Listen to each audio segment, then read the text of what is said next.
And we'll get started here in about a minute or two here.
All right.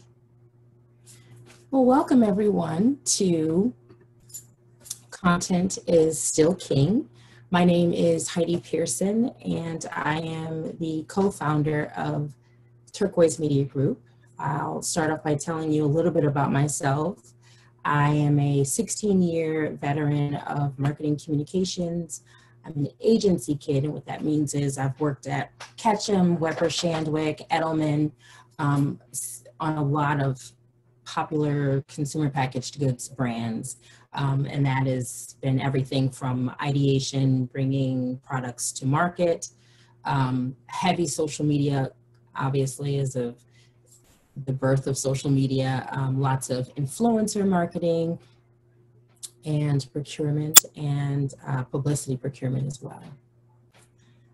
So we will get started. I don't know if many of you have ever participated in any of the Polsky boot camps, but I was pleased to be invited a couple of months ago for another social media installment, and it was fantastic success and lots of great feedback. So I connected with Steph from Polsky and said, hey, we'd like to do this again. Clearly this was before everything changed in the world, and here we are virtually. So welcome to our new normal. I also want to, before we get started, wanted to just say that this is everyone's learning under fire. So these are not, so to say, definitive, but they're smart based on my professional experience, based on my background. And these are things that will guide you as everyone wants to continue their businesses. And how do we do that via social media? So this is what this is intended to be. And I welcome all of your questions towards the end of the presentation. So we'll get started. Can everyone see my screen properly? Okay. Okay.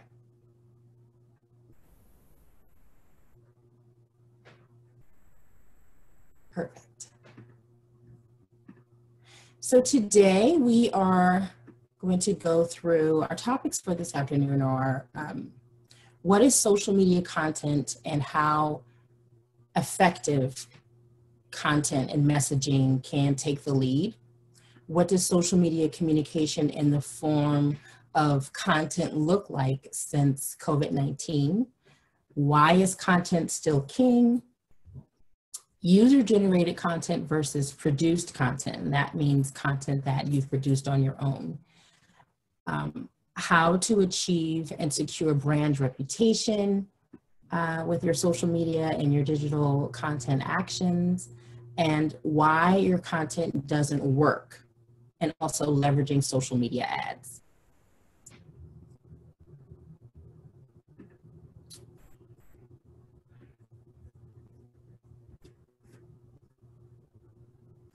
So what does communication in the form of content look like since COVID-19? Since everyone is virtual now, the world has shifted and everyone's lives have changed. And nothing is going to work the way that it has before. And so we're all hoping to just connect with our communities and with our audiences in ways that still feel human, but are very much so relevant and speak to our current crisis that we're experiencing right now. So what you see here, I've included some Instagram posts, because Instagram is my favorite. I've included some Instagram posts that speak to how brands and companies are connecting with their audience. I don't know if many of you have noticed everyone's having master classes, everyone is learning new skills, obviously digitally and online. And everyone is using, what I love the most is everyone is using music to connect people, because people want to feel hopeful, and music it has no boundaries, it has no colors, it has nothing. It's just good music and everyone loves music. So at the bottom here, you will see how a cooking class has said, you know what, when you're making your meals, here's a playlist that we've created, and feel free to play that in the background as you're making your quarantine meals. Another brand has said the same thing about, no, we're not able to travel. However, here's something that can take you on a virtual kind of escapism, if you will.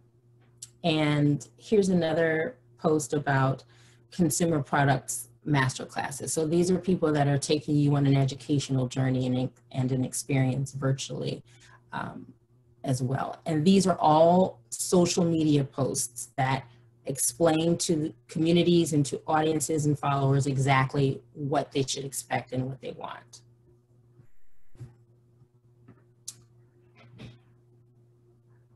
So what your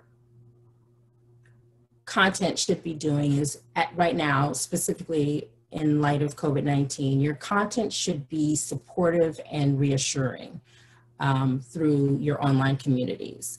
Forming groups are a great way to provoke conversation, to speak to specific topics, to engage an audience based specifically around the unique subject matter that you provide.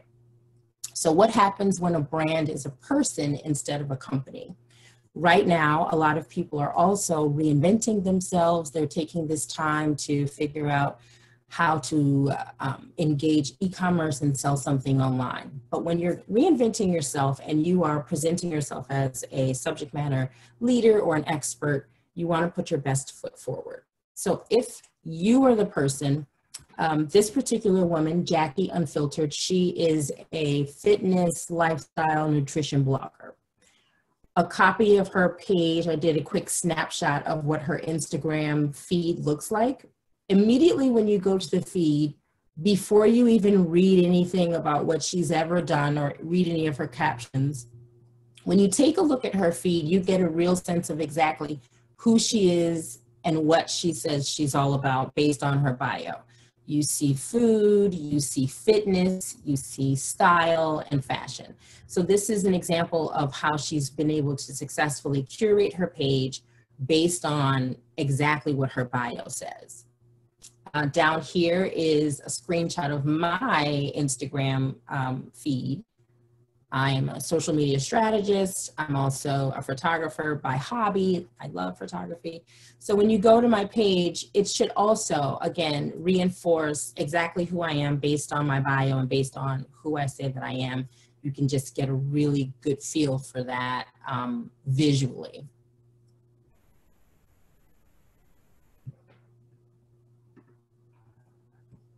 So finding the right place for your content in this time. Right now, when you're looking for groups to connect with, and groups are a great way to, if you are, let's say that you just are totally confused about what to do on your social media platforms. That could be Instagram, that could be Facebook, Twitter, LinkedIn. If you get into a specific group, groups are there to have you participate and engage with conversation with people that speak directly to and are there specifically for what it is that you offer and what it is that you provide. So Facebook and LinkedIn are both great opportunities to join focus groups on specific topics or industries. If you can find groups that line up with your area of expertise, obviously in other places, other social media platforms, that's fantastic. Then you'll be able to share that experience and build authority around your personal brand, and then share and speak to that specific group. Hey, I'm launching a website. Hey, I'm launching a product line. Once you've established that social engagement via that group. Industry groups are good bets as well because they are there to talk specifically to what it is from an authority standpoint. If it's hospitality, if it's culinary, and if you have a food brand, if it's retail, if you have a clothing brand. But they might already be overcrowded with your competitors. So instead you want to think outside of the box and find other groups where you're likely to find your audience. Why is content still king? Now more than ever, there needs to be a greater emphasis on how a specific business can contribute to improving things where possible. The main idea here is to be very deliberate about showing the human side of your brand. Keeping your content and your brand image consistent is supremely important now more than ever, because people are wanting to make sure that they're connected to something that speaks to exactly what that something is. Being off-brand is something that can happen, but I think once you have a clear vision and clear goals for what it is that you want to do with your social media, which we'll talk about that a little bit further down in the presentation, that'll just kind of reinforce the need and the importance for being consistent with your brand imagery. You have to maintain a certain consistency with your brand across all of your social media platforms, and that relates to if there's a specific color, if there's a specific style, if there's a specific look. High quality, in my opinion, is the best way to go here. If you don't do this, you run the risk of potentially damaging an otherwise solid reputation if one of your profiles shows up with content or images that don't really represent you well. So if you're one of those people who is pretty random in your private social life, you want to separate your brand profiles from your personal profiles. If you want to create a memorable brand, you need to give people a reason to remember you. And that's a great way to do that, especially if there's a specific call to action with your brand, whether it's a business, a company, a product, or your personal brand. If you want your audience to specifically do something with you, for you, share something, buy something from you, you want to just be very consistent in that space, particularly.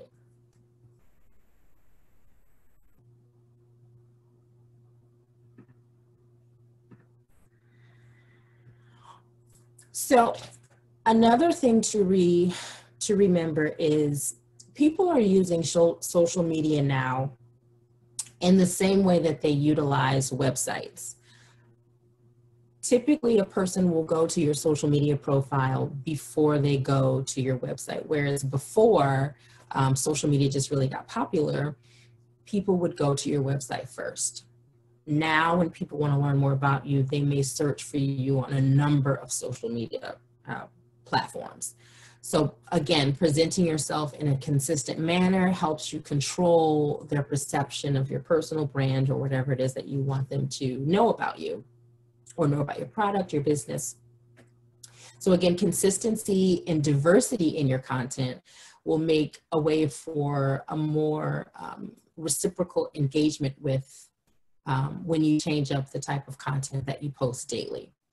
The idea here is to give people a real sense of just who you are from a 360-degree approach.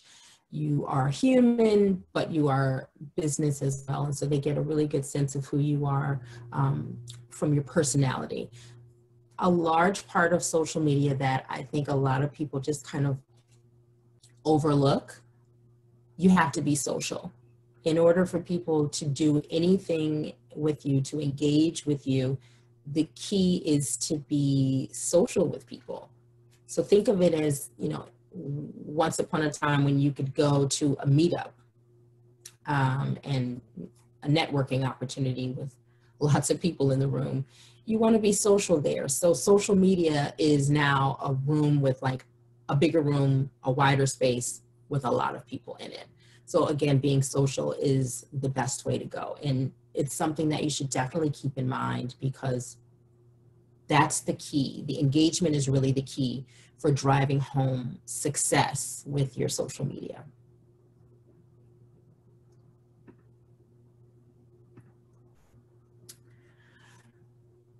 Again, why is content still king? Whether it's your personal brand or your company or your product, when you're starting out with what to post, I don't know how to post, I've run out of ideas to post.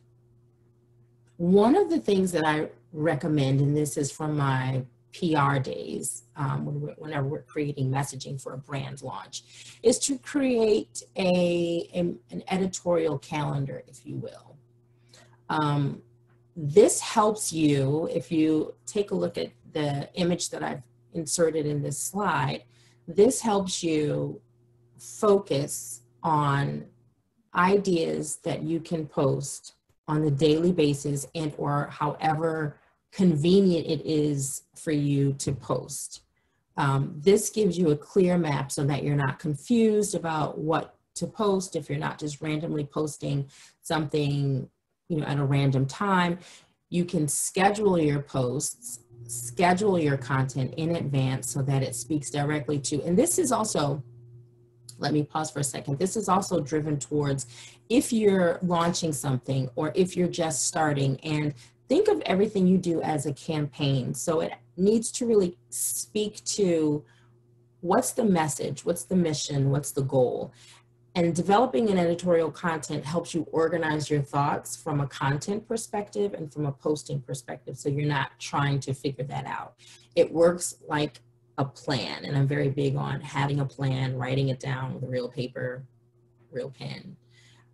Plans just work and they help you stay organized. So the image in this slide, again, is the specific image that gives you a day of the week and the content and the platform in which you're going to post.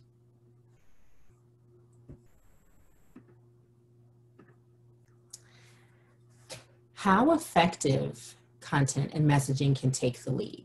So content isn't necessarily something that needs to be overly promotional. Your audience and people in general typically do not like to be sold and oversold and over talked to about, buy this from me, buy this now, I'm having a sale, do this, buy my book. That doesn't really resonate well with people at all. They want to feel connected to something because it's something that speaks directly to them at that time, or something that they feel emotionally connected to. So your social media content allows brands to create and tell stories about who you are, what you offer, who's going to benefit from your offerings, and why they should care. Right now, content specifically in light of our global health crisis, it's specifically intended to connect and engage your community by being mindful and providing helpful information. So the example here is a fitness brand called Addison Bay. And instead of them hurriedly trying to sell you what a lot of us are probably wearing every day beyond pajamas is fitness wear, it's intended to say, hey, we're here for you. We know you're in quarantine. Here's an idea that we want to let you know that we are supporting your health and your mental health, and obviously that's done through physical activity. So the idea here in this entire campaign was to help consumers feel a sense of normalcy while supporting local exercise studios who had possibly been shut down. So the company connected with exercise studio owners who in this regard are considered influencers. So they connected with influencers, sent them product, and then in addition to rolling out their workout series, they ran a family and friends sale for their fitness apparel. Excellent connection, great timing, great messaging, great engagement. And they did it via Instagram stories and obviously posting on their specific platforms. So people were happy about that. And one of the main things to measure in a sense like this would be the brand sentiments that you're getting, which means people are calling into customer service, people emailing you, obviously all of the engagement that the post receives underneath in the comments. So this would be considered a successful way to not be so salesy, but be human, be connective, be helpful, and obviously talk about your brand and show the connection that you have with your community.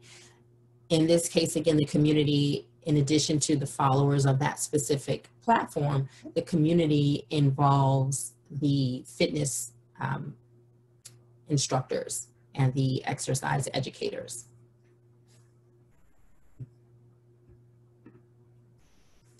How effective content and messaging can take the lead again. What does your audience want or expect from your social media content? And these are things that have to be cultivated once you begin. And it's different from day one versus 2 to 3 months down the line. The idea here is to aim for content that is entertaining, that inspires people, that educates people, and that informs them about important things as it relates to your brand. So one of the posts here with the salad talks about drunk people being able to make good problem-solving decisions. So it's meant to be funny, but it's meant to be informative as well. And then obviously showing that there's a specific lifestyle here that could be followed. Another post is a post that I posted on my company Instagram page whenever we did the sales and marketing boot camp a few months back. So it was informing my audience, hey, we're going to be doing this boot camp, join in, attend, register, what have you. And then your quotes down here, when you take a look at just the visuals of the images that are inserted in this slide as examples, you can get a sense of what the post is about before you even read the caption. And that's also the key, to be able to do that, to be able to look at an image specifically for Instagram. Instagram is very visual driven. So before anyone even knows anything about the post, specifically, it should speak to visually what you're trying to convey. Another example within this slide also is an important announcement about a state bill passing. And then another post in here is about an intelligent career. So it's posting about a good read, a great read that entrepreneurs and or people within their career can get some really good insights out. So it was really promoting the book and then dropping a nice anecdote about being smart about your career and professional choices. So, user-generated content versus produced content. User-generated content is content that your fans or your followers have posted about you, have shared, have gone back to retweet, to create some picture that's happening in their home or happening wherever they are, showcasing your brand, because they are your brand evangelists. They are the people that celebrate you, that talk about you, that give word of mouth, whether it's good or bad. Those are the people that are taking a stand with your brand or not, and communicating within their specific audiences about your brand as well. So one thing that they should be, authentic user-generated content can be sustainable, because it's sustainable here in this regard means evergreen. You can continuously utilize that content over and over as much as you would like. Considering that if there's a brand that you have and you haven't changed packaging or something like that, you can continue to use that content as well. It's cost effective, so you don't have to necessarily hire a photographer and or purchase stock images. So it's cost effective in that regard. And it's an influential source of content that brands need to help build trust, grow sales, and deeper your relationships with your customers. So the three opportunities that come along with user-generated content are trust, social proof, and human connection. Trust means that other people will say, oh, this person uses this brand, or this group uses this brand as well. They celebrate it, they talk about it. Okay, I'm gonna take a deeper look. Social proof is this product is out there. It's not something that myself, the owner, is only talking about and celebrating. Other people are celebrating and talking about it and excited about it as well. And then it shows the human connection of just regular people realistically, authentically engaging with your brand or your product, or talking about something that you're doing. So here, Quarry Ice is a Chicago-based brand. 90% of their business is all restaurant use, but the company themselves are very much so community based. They place a lot of value in giving back to the community and doing neighborhood things that are cherished by Chicagoans all over the city. So one post in here talks about their Valentine's Day celebration in Westtown, so a part of Chicago, in the city. And another post is from a chef, a seafood chef, who just had dinner at home and purchased the ice, because the ice can be purchased from Benny's, which is a local retailer here. And he snapped a quick picture. Quarry reposted the picture. And so that's what user-generated content consists of. The other image inserted within this slide is the snapshot of their entire feed. So as you can see, the feed is well curated, because there's pictures of the owners, there's pictures obviously of cocktails, there's pictures of boxes of the ice, merged in with what looks like a lot of user-generated content.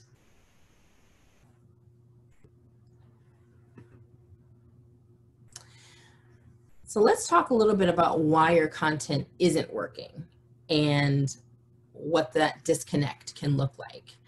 I have coined this phrase called RASM spasms. And RASM spasms are random acts of social media marketing. They may look good, they may not. They may have been expensive, they may not have been.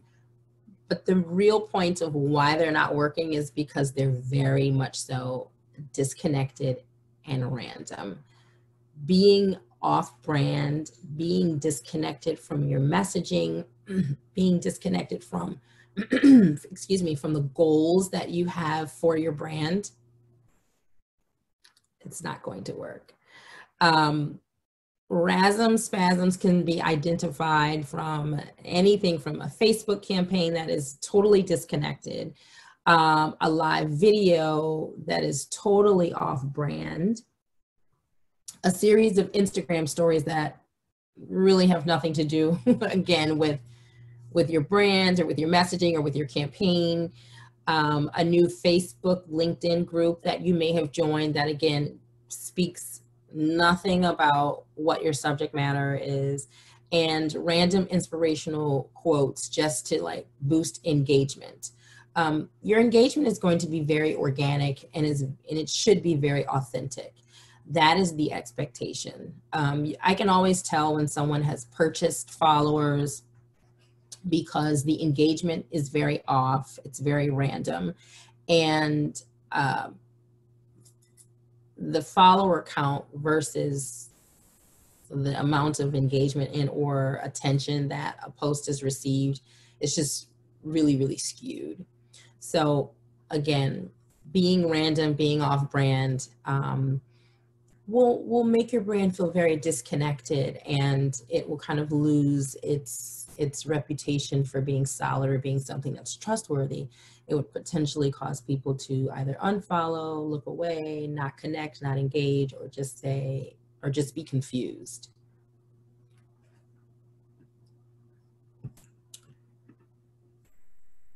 Leveraging social media ads. If you are interested in advertising on Facebook or Instagram right now, those are two of the most cost-effective platforms that are out and that have been out for quite some time. Very different from traditional advertising, which can be very expensive if you're a new entrepreneur, if you're a small business. Facebook ads, social media ads in general, are absolutely the way to go. Right now, they're even lower because people have cut their advertising spend, cut their advertising rates down, supremely low right now because of what's going on. Omnicom, which is a well-known media company, they recently released a point of view document that gives a little bit more clarity on how social media advertising is being impacted. And I'll put the link in the chat box in a few moments that will allow you to like further read what's going on in that space. Basically, it's like the wild, wild west. People are bidding. Basically, it's a whatever you offer, best offer rate right now with social media advertising. So the main objective here is to just craft the right specific plan when you're thinking about starting a social media advertising plan, if you're thinking about advertising on social media at all, if it's something that you want to boost to a larger audience, if you do not want to depend on, perhaps you have a small audience and you'd like to get something seen by a larger audience, social media advertising is very helpful in that light. It's just about, again, having the right plan and having the right messages as well. So let's get to a worksheet. Actually, let's go here first.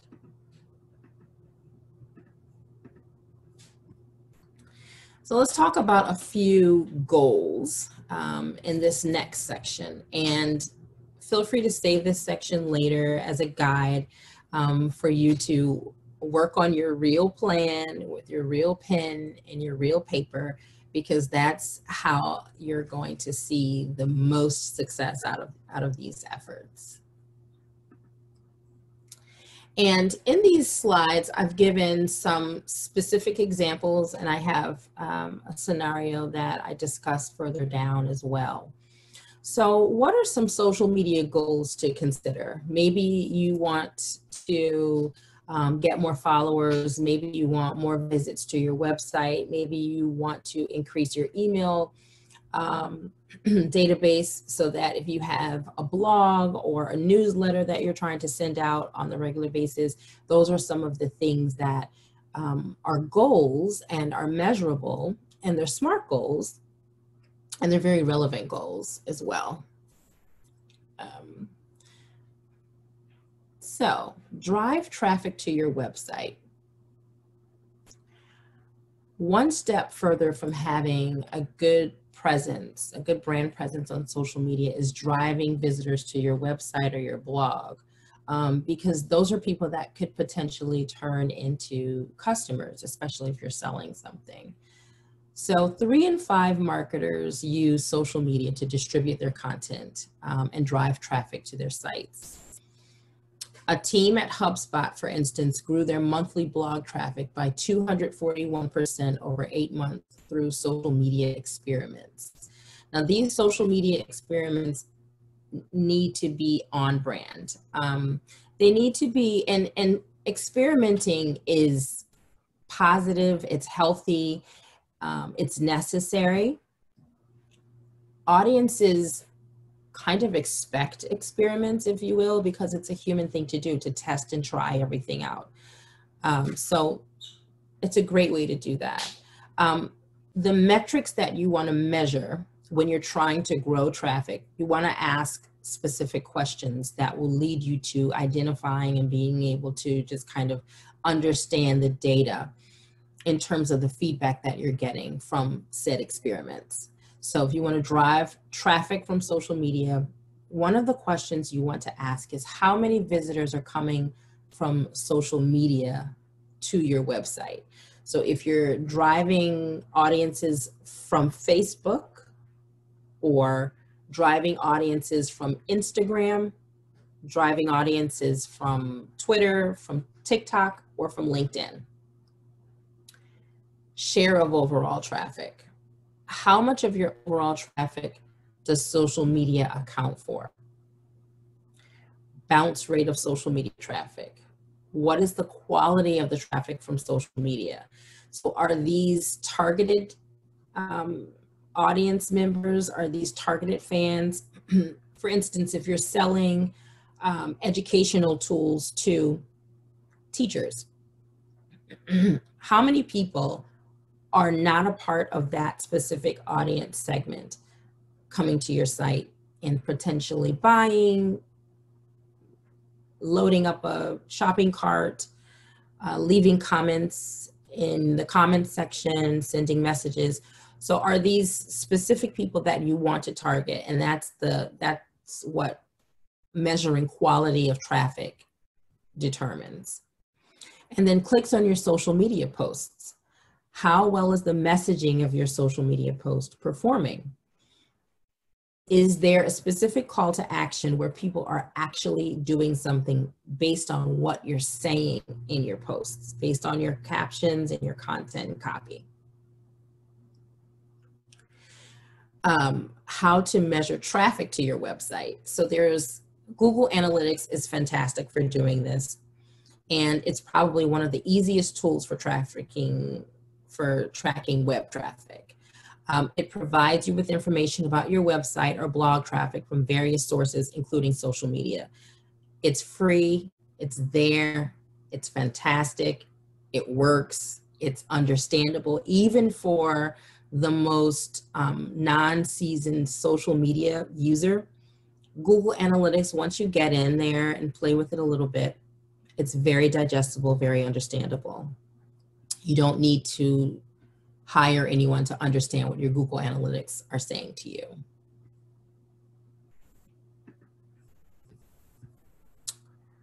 So worksheet number 2.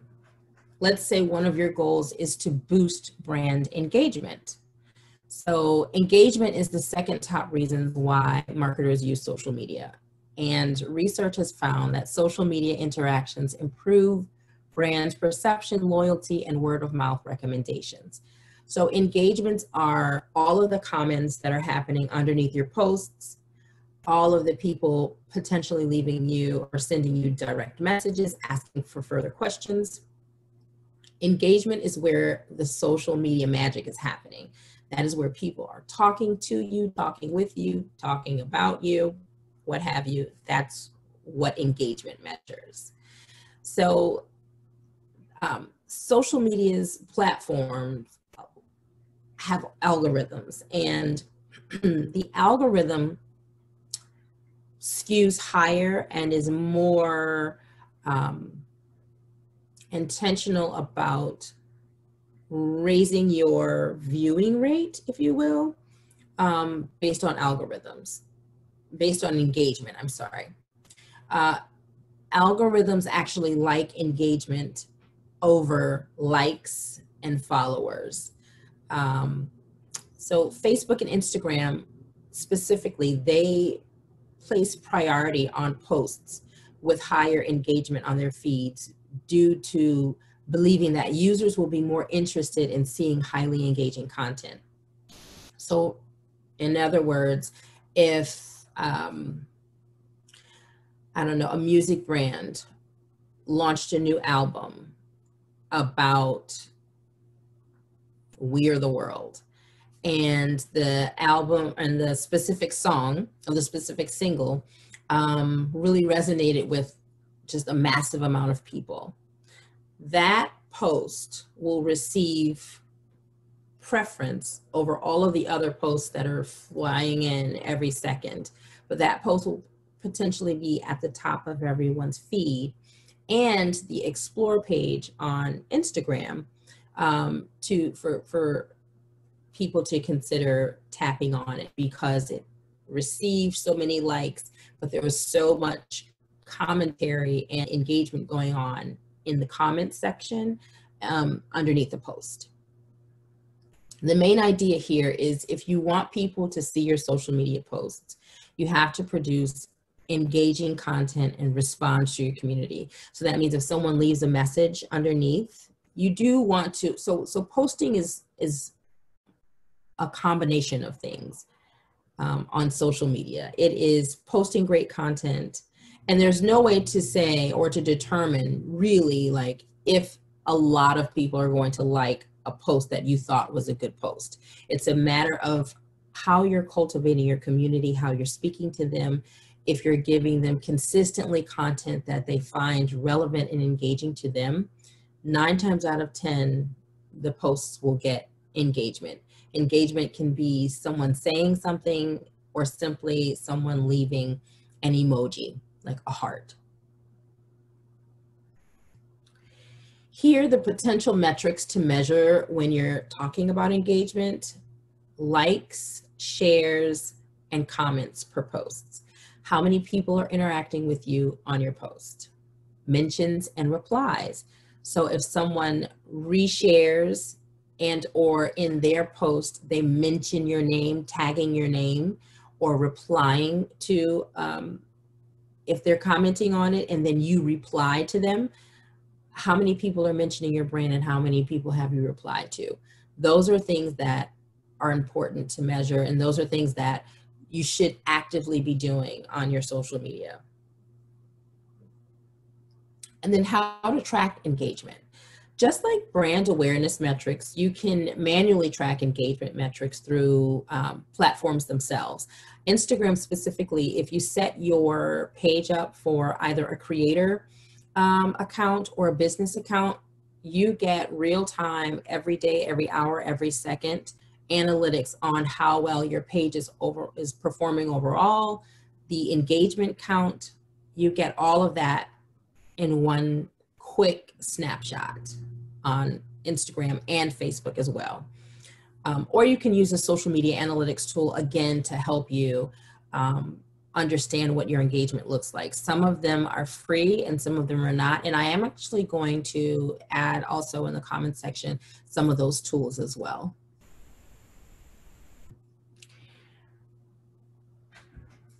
So what if you want to build a community around your business? Tracking audience numbers such as total followers and fans, that's a great thing to do, but that's not really building community. That's saying that there are people that decided to press like, but that doesn't mean that they're going to do something. And your community should be looked upon as people that are, again, being your evangelists, that are going about talking and promoting your brand. It's unpaid, it's all earned, it's all organic.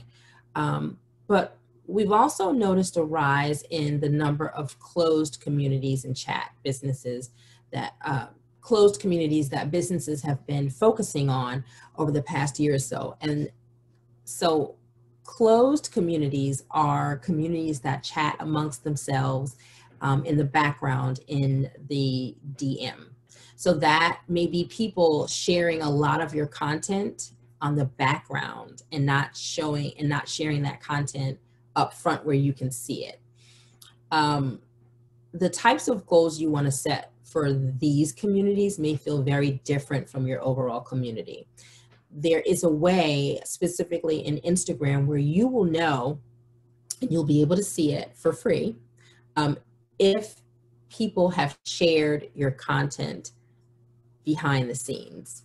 It doesn't tell you who and it doesn't tell you where, it just tells you how many people saved your post and shared it behind the scenes in the direct message.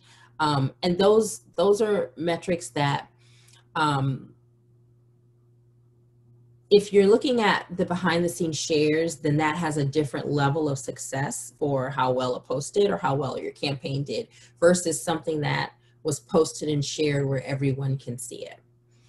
A list to help you get started on possible metrics to track community building could be your Facebook groups.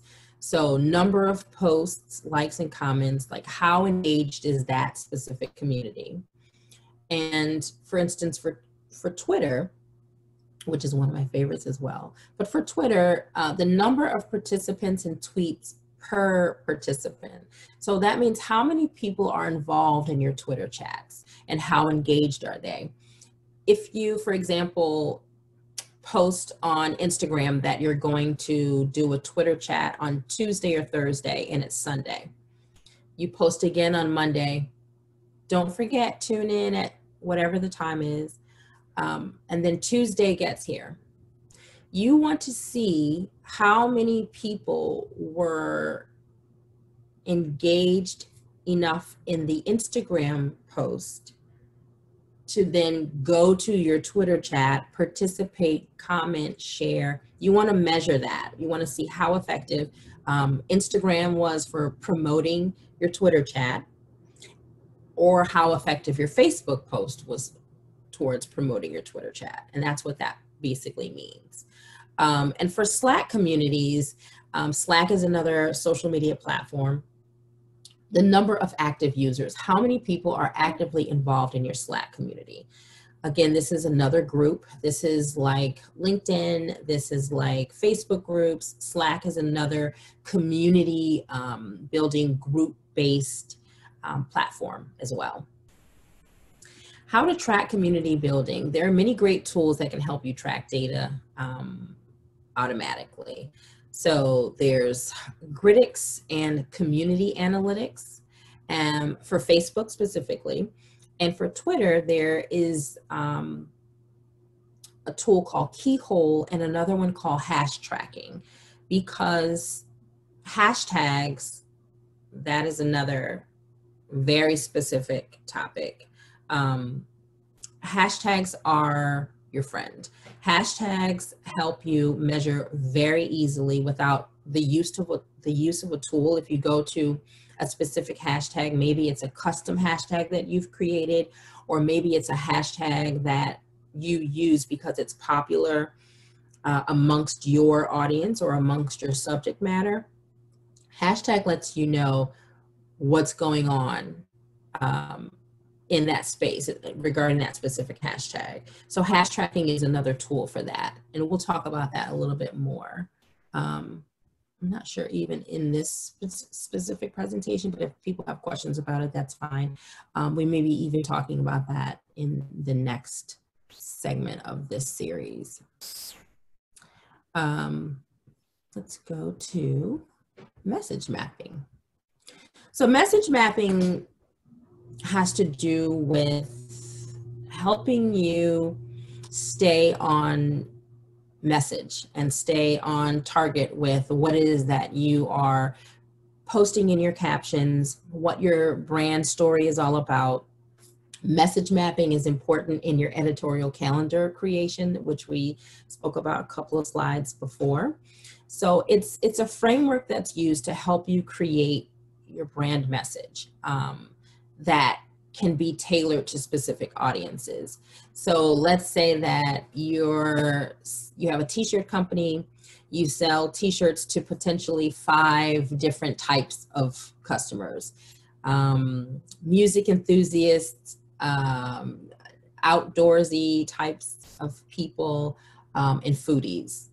And you want to, the way that you would speak about outdoor activities versus the way that you would speak about culinary subject matter are 2 different types of comments that you'll be leaving and or captions that you'll be creating and messages that you'll create. So that's what message mapping helps you do. It helps you identify who you're talking to and what should you be talking to them about. So if you want to tell a compelling story about who you are and what you do, a message map is absolutely the way to go. Whether you're launching a brand new company, introducing a product, or preparing for a marketing campaign, message mapping is an important step in communicating effectively because you want to keep your messaging consistent with your brand. On this slide, I give an example. I give a scenario and an example of what a message map could look like visually. After you've written it down, creating something that kind of keeps you guided to who you're talking to and what are you talking to them about. So here's a 3-step scenario, just to give a little bit of further context to what a message map planning situation could look like. So let's say that you developed an app or a software that helps small businesses organize processes and workflow, and you're about to go live. So you've planned out this wonderful live on Facebook or Instagram during a well-known tech conference, virtually, of course, because everyone is doing these virtual conferences and whatnot. Step 1 of creating your message map would be to identify 3 different groups of people who are likely going to attend this virtual conference. If you want to go deeper into how do you kind of further fine-tune identifying these groups, is you can break these groups into segments with that, and these segments should speak to kind of who this audience is from a personable standpoint. So their persona profile. What do they like? Where do they go? Where do they eat? That would be a persona profile. Step 2, identify high-level goals for your call to action. So what do you want your audience to do? What do you want from your audience? Do you want them to buy things from you? If there are people that are potentially going to be watching this that are bloggers or media people, do you want them to write about you? Do you want media coverage? Do you want word of mouth reference? And then another really good thing to do is, in addition to identifying and kind of mapping out what you want, also figure out what are the potential roadblocks or the barriers that will present themselves to not have that connection happen with that specific audience. So out of those goals, you've written 3 or 4 down. What could possibly happen that you won't have success and your goals won't get met? And those are things that are equally as important as identifying the audience and even breaking down further audience personas. And then step 3, you want to map key messages geared specifically towards that audience that you've identified in step 1. For instance, for existing and potential customers, they may be interested in benefits and features, while potential investors who could be watching this virtual conference, they're going to be interested in how the product, what new enhancements you've added to your product, or potential new business opportunities that are going to happen from that, from your launch. And I think we are ready to get to our question and answers and discuss a few things that I've talked about. I can even go back to certain slides. I'm going to figure out how to, and you can feel free to unmute yourselves here. I want to figure out how to get back to my comments section. Bear with me for one moment.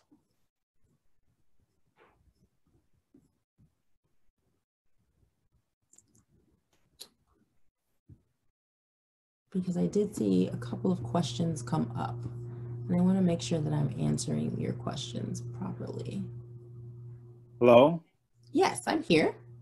I had a question about group moderation, or allowing clients or customers or members of the community to post content to social media platforms that I might be managing. I personally don't have a problem with it and encourage it, but I do like to moderate or manage what gets posted. But how important or helpful, or what is your thought about encouraging community participation on the platforms that we create? So community participation is a good thing to consider and to activate.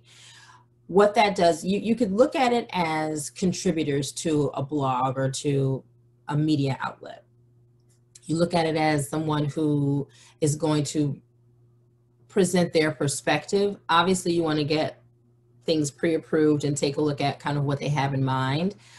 If you have sort of a editorial calendar or a specific theme of subject matter already planned out, and then they say they would like to contribute to that specific topic on this day or this week, I think that's a good thing to do. It's helpful, and highlighting who this community member is and how long they've been a community member is also a good thing as well, because it builds trust, it shows engagement, and it shows that you are not trying to be non-inclusive. So it's about sharing perspective and sharing view. So it's a good thing to do, and it's a good thing to highlight.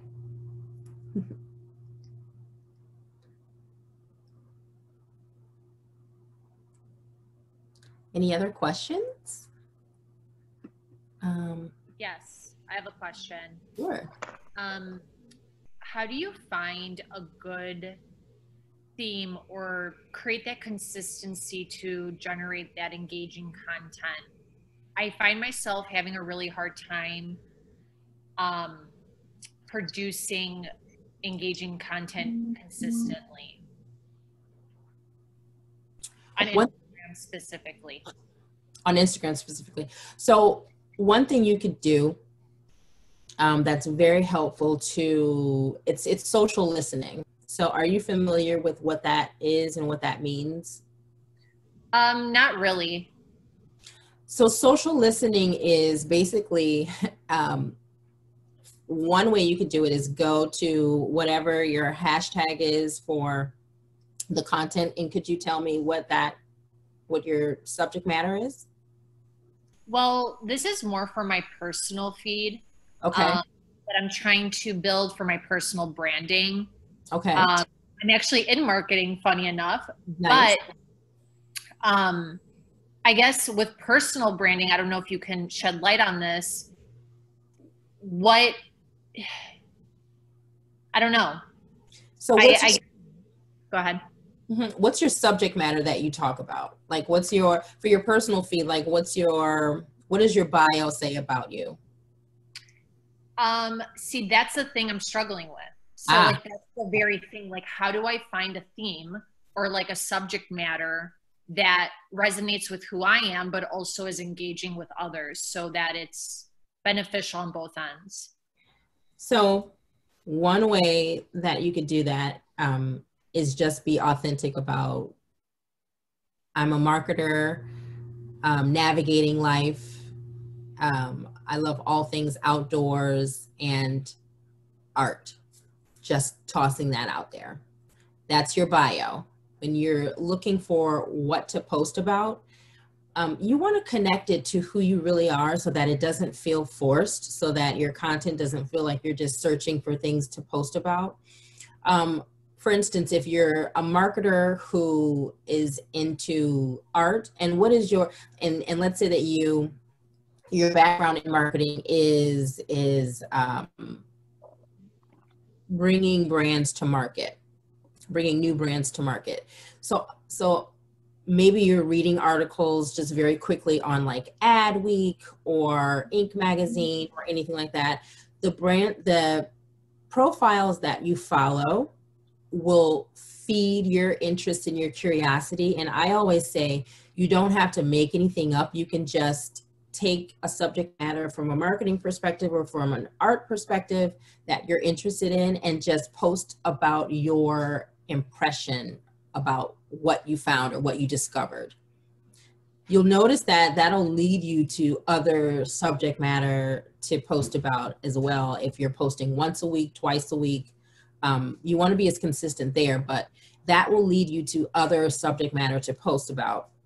Searching hashtags to see what's trending and what's popular, what other people who are like you or other people within your sphere of influence are interested in. That's another good way to find content to post about, write about, to share. If there's something that you read about and you share it, and then you just discuss it in your caption from your perspective, and then tag the person or the platform that you found this interesting information about. That's a great way to boost engagement and to have interesting things to talk about, where people will get your perspective as a marketer and or whatever you're interested in.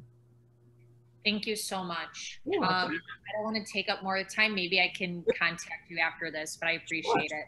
Absolutely. Absolutely. For some reason, I can't see the comment section, and I saw like 10 comments. You need to open up your Zoom. Do you have your Zoom app open? It was. Oh, there it is. Okay. So if you go down to where that bar was on the bottom. Where it says chat, a new chat? No. Oh, you're in your Zoom right now. I don't see it. We only see your browsing screen. Oh, okay. I can read the two questions that are on there if you'd like. Please do, if you don't mind.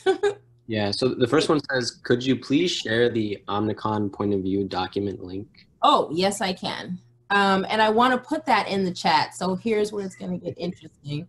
Let's see. Oh, gosh. It says start new chat. I don't know how I did this. But I will do that once I figure it out right here. Could you read another question for me? The one afterwards says, how do you see companies using social media influencers, for example, giving them free products, services, etc., for promotional purposes? I found the chat. Thank you.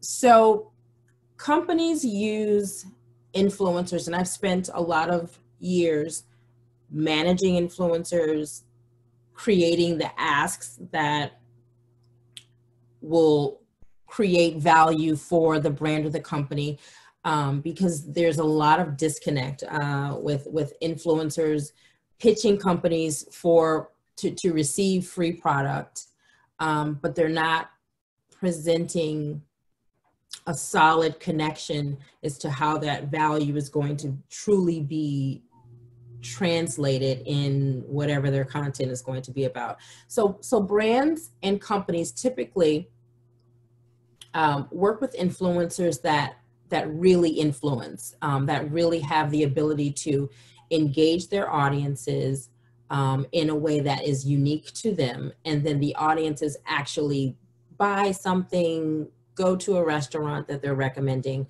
take a trip, book a hotel that they've recommended, whatever that thing is that they are known for in their respective realm of influence, if you will. They typically select influencers who have the ability to understand the business objective and what the company or the brand is trying to do, in addition to how they're going to go about engaging their audience on this new product or this new brand.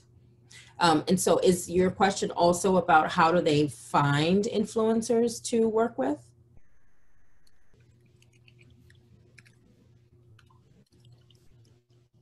And I'm going to find that link too for Omnicom.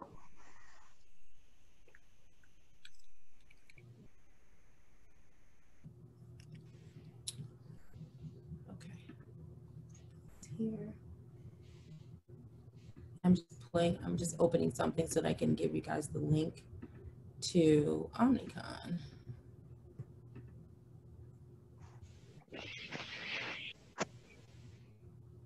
Sorry about that, bear with me. Here we go.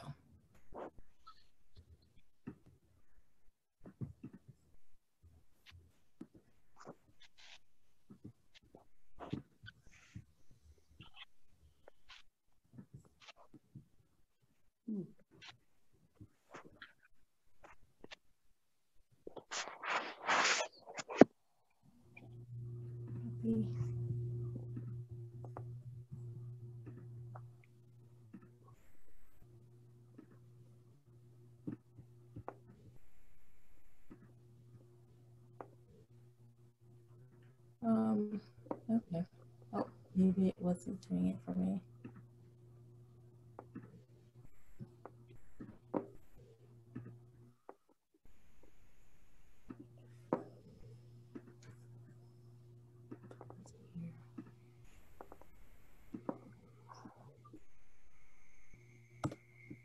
Okay, there we go. Let's see if this works.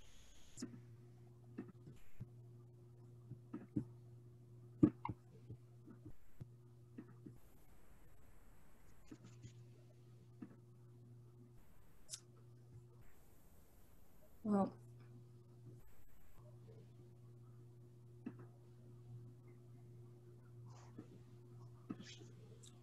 so I'm trying to put the link to Omnicom in here, but it's making me do it privately to someone, so I don't know. I'm going to send it to David. David, if you're still here, let's see. Yeah, it's not letting me do it. I don't know why.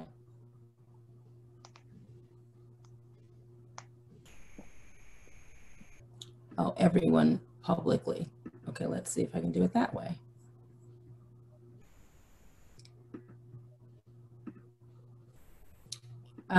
If I can't, I will send it out to everyone an email, I suppose.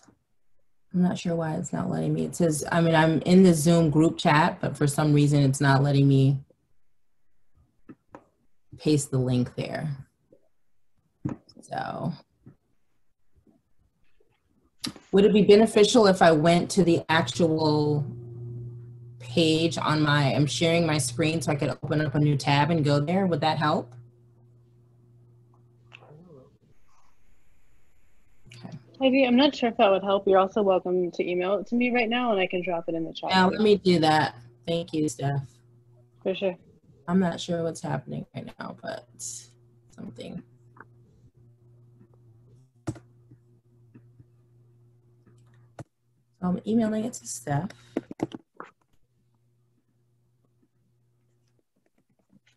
It's showing up in the chat now. Oh, is it? Okay. So it's there. Miranda sent it to everyone. Okay, perfect. Thank you. I'm sorry, I just view what Heidi has been typing and then I Google it and that's it. I hope it's the Thank same. you. Yeah. Thank you. There's always more than one way. Oh, well, I appreciate the community help here, okay? So I just sent it to you too, Steph, just because. Okay, now that I can see the chat, let's see.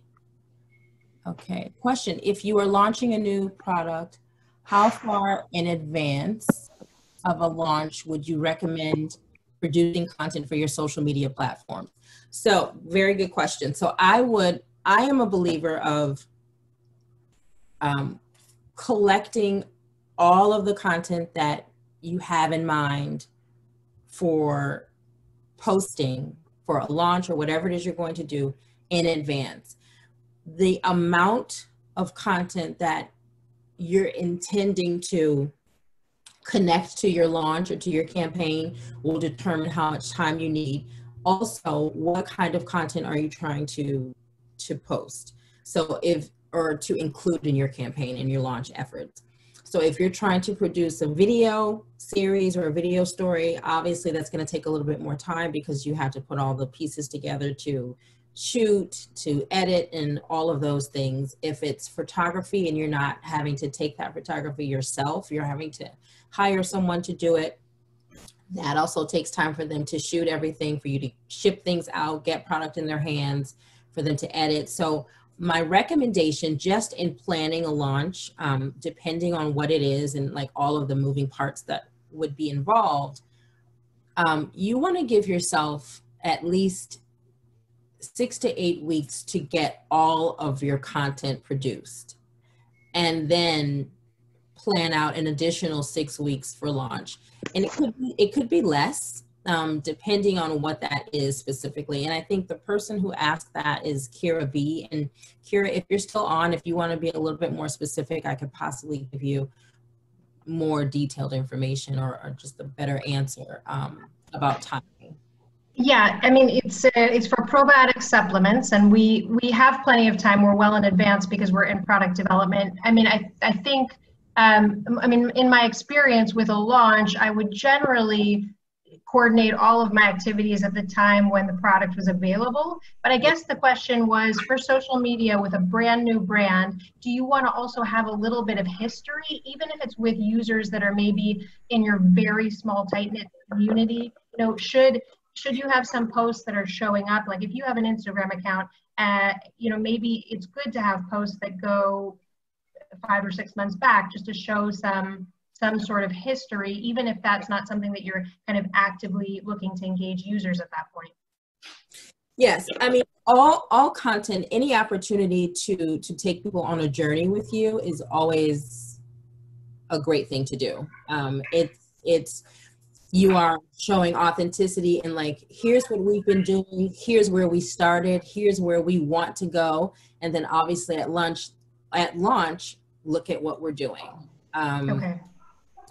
So yeah, and that would be considered evergreen content and repurposing content. Repurposing content is always good because it's saying, look at where we were, look at where we are now. So that's a good idea to do that. Oh, and you did ask how often can you repurpose content.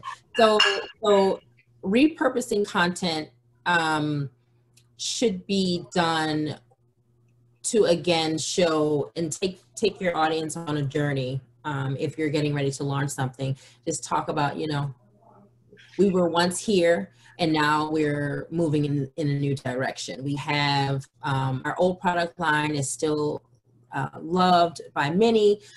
We are formulating something. We used to use this. Now we've amplified our formulation using this now, you know, and so repurposing that content from before to talk about what you did before versus what you're doing now is a good thing. Okay, thanks. Sure. How do you see companies using social, okay, influencers? If you're launching a new CPG product, new brand, how far in advance? Okay. And how to best leverage them. Did I answer this question already, Jared? I think so, okay. Someone asked a question about how important is an editorial calendar to a large organization who posts things on the fly? Is it possible for them to add some type of structure? Yes, yes, yes, add structure. So posting on the fly is okay because, you know, the only thing about posting on a fly is that you run the risk of posting something that's disconnected and something that's random and something that feels random. So that would be my only hesitation for doing that if you're a company. You want to make sure that you're staying on brand, especially if you're a large organization. There should be plenty of things to talk about, and that could range from celebrating someone in the office, talking about new computers that you got, talking about some key thing that you learned in morning huddle or in a morning meeting, talking about an article about your industry that you found, talking about where you are in developments for a new product or a new piece of material, anything like that. There really isn't a reason to do things on the fly for larger companies because you should have every day there should be something that you can map out as your week to week activities roll out. There could be things that you could schedule for the week, if you will, if you're gonna, you know, post for the week. But large companies, I typically like to see a 30-day calendar, and I typically recommend a 30-day calendar just because it just keeps everything tight, keeps you on message, keeps your story tight, continues to reinforce your company values, continues to reinforce your vision and your strategies. So I would plan out, for large companies, I would plan out 30-day editorial calendars so that you don't have to do things on the fly.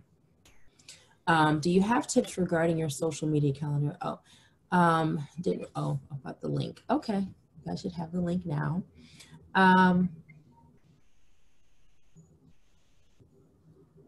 How do you feel about using social media platforms that allow you to plan content calendar, and summarize analytics across all social media platforms? So this question was from, I think, Hane about perhaps the social media tools like Sprout or Planoly, any of those planning social media platforms. I like them. They're very helpful. Sometimes there are, and I mean, with anything technological, there are pros and cons. I have used Sprout before in particular, and this is in no way saying that Sprout is not good, but I have used Sprout before, and I planned out all this content for a client, and I noticed by like day 2 or 3, actually day 1, but like by day 2 or 3, it continued to not post the content. So I was scheduling the posts and none of them were going out. I was having to physically go in and post the content to the platform myself. So I like them. I don't like them sometimes, but I like them. But they're very useful. I mean, especially when you are posting content for a large company or for a client, you want to be able to give that client that, you know, be able to express and translate the analytics as much as possible. You want to be able to showcase how these posts are performing, what your metrics and your data should be telling you if there's some decision that you're trying to make with a new brand or a new product launch or a new business. Those are the things that absolutely matter. And you depend and rely on those platforms to be able to perform in a way that helps you with your predictive metric measuring. So, yeah. And then another question is, how do you get the organizational leadership to change their on-the-fly ways? They have bad ideas. So one way you can do that is show them a planned post and the results of a planned post versus what happened when they posted something on the fly. Now, there's two parts to that, because sometimes things on the fly could be considered as an experiment. Experiments are good. Sometimes experiments work out well and sometimes they don't. If the goal is to get organizational leaders to be on the same page with the benefits and the positives of planned content, my recommendation would be, if you can get buy-in on a specific strategy for a plan or a campaign that meets the objectives that they are interested in, that they would determine to be successful, and then show them what it looks like through the lens of, here are the reasons why we should do this, here is why it works, here is why it, here are the potential problems that could come if we don't do things this way. And here are some success factors that could come from this plan. And if you're trying to get to a certain place with your content, to tie it into campaign, to tie it into organizational objectives. Obviously, if they're looking to tie it into the overall vision of the company, which speaks to the strategy and whatnot, the plan is what is the best course of action, per my recommendation. It says, you can mention Huggies if you haven't already. This looks great. Oh, okay.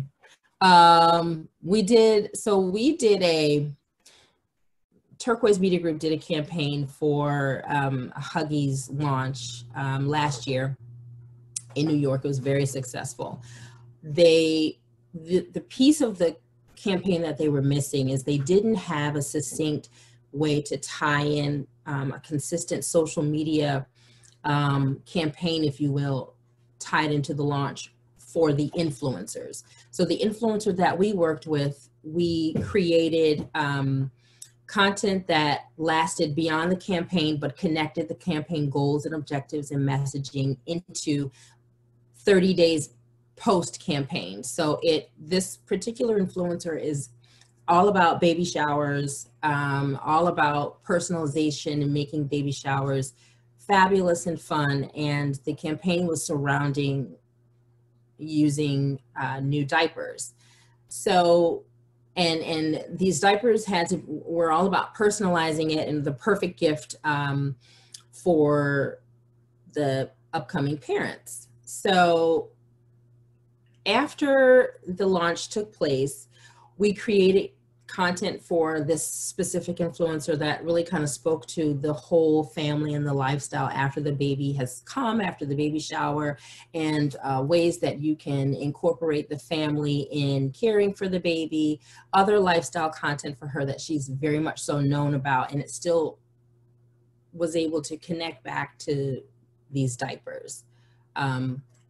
So that's a way that you could do that when you're trying to make the connection between what does the campaign look like, what are the extensions that happen to it beyond, how do you keep the messaging going, how do you still use the hashtag post-campaign, what are the success factors there. So what is your take on good visuals for Instagram posts, and any tips or tricks to make your photos look good? So because I come from the advertising world, because I come from agency world, I am accustomed to high quality, very good looking images. I know that I spoke about user generated content earlier in the presentation versus produced content. Sometimes user generated content doesn't look the same as the content that the platform has so carefully worked on to curate this specific look and this flow of the feed. However, user-generated content is necessary. It's very healthy to utilize that. It's beneficial, it's valuable. There is a place for content that doesn't fit into your aesthetic, and that is in your Instagram stories. That is also in Facebook, because Facebook isn't as visual as Instagram. Instagram is like your place where you can treat your content like a magazine. Facebook is not, but Instagram stories is where you can be, have a little bit more fun and not be off brand, but you can experiment more in in Instagram stories because it doesn't stay on your feed as long. So taking good visuals for Instagram, I always believe in daylight, in the sunshine, if you're taking these pictures yourself, daylight in a window, someplace that's clean. I like natural light as opposed to using artificial lights, ring lights or whatnot, just because I just like the way that it looks very fresh and energetic, if that's what you're going for. Even if you're going for something that looks a little bit moodier, natural light is still the way to go. Shadows are your friend.